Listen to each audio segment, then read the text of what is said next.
आज मैं अपने बगल की दोस्त के यहाँ गई थी तो देखा उसकी सासू माँ बिस्तर पे पड़ी हुई है बहुत दिनों से। देख के बुरा तो बहुत लगा और उससे भी ज़्यादा बुरा लग रहा था ये देखकर कि मेरी सहेली हर उस चीज़ का इंतज़ाम तो बखूबी कर रही है जिस चीज़ की ज़रूरत उनको है। यहाँ तक कि उनकी दवाइयों से लेकर उनके हर रोज़ के कपड़े भी, जो वो क्या पहनेंगी नहीं पहनेंगी, क्या खाना है दवा नहीं खाना है, सारे चीज़ का इंतज़ाम कर रही है। इतना ही नहीं, उनके लिए एक नर्स भी जो परमानेंट उनके साथ रहे, सोए, उनको खिलाए, उनको वॉशरूम तक ले जाए, उनके कपड़े बदले, उनके घावों पे दवाइयाँ लगाए और बीच बीच में उन्हें गीता पढ़ के भी सुनाती रहे। पर बुरा यहाँ इस बात का लगा कि वो सब तो ठीक है, पर मेरी सहेली उस कमरे में नहीं जाती थी। जो भी इंतज़ाम होना था या करना था उसको वो करके वो उस गेट पर ही सारा कुछ अंदर देख के वहीं गेट पे ही किसी को सौंप के वहाँ से लौट जाती थी। और हाँ, फिक्र इतना कि उसके अपनी सासू माँ के रूम में कैमरा भी लगा रखी थी कि हर पल की खबर उसको मिलती रहे, कि कहीं उसको ये भी चिंता थी कि कहीं जो वो नर्स जिसको वो रखी है वो उनका ख्याल ढंग से रख रही है या नहीं, कहीं बीच में सो तो नहीं जा रही है। क्योंकि एक नर्स नहीं थी, एक का दिन का था, एक का रात का था। तो इसलिए कि ड्यूटी अच्छे से निभा रही है कि नहीं। कहने का मतलब कि सारे इंतजामों पे इस कड़ाई से नज़र रखी हुई थी, परंतु वो एक बार भी उस कमरे में नहीं जा रही थी।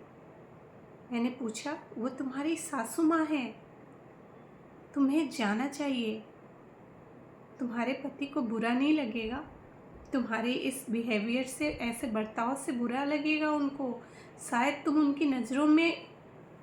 इतना कहना था कि मेरी सहेली ने मुझे रोका और कहा, नहीं होगा, ऐसा कुछ नहीं होगा।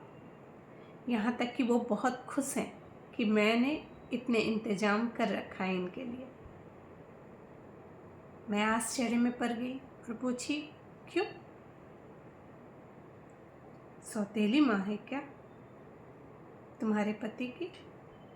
दोस्त ने कहा, नहीं, ये वो माँ है जिन्होंने आजीवन अपने उस बेटे को सारा प्यार दिया और उन्हीं के जो मजबूरियाँ थी सो इनको दिखाई देती थी।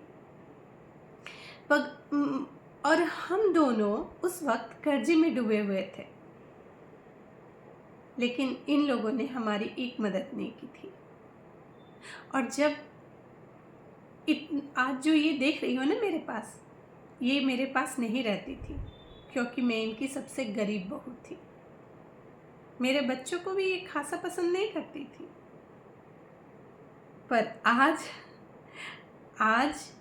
जब इनका शरीर गिर गया तो वही इनका चहेता बेटा इन्हें हम लोग के पास ला छोड़ा है,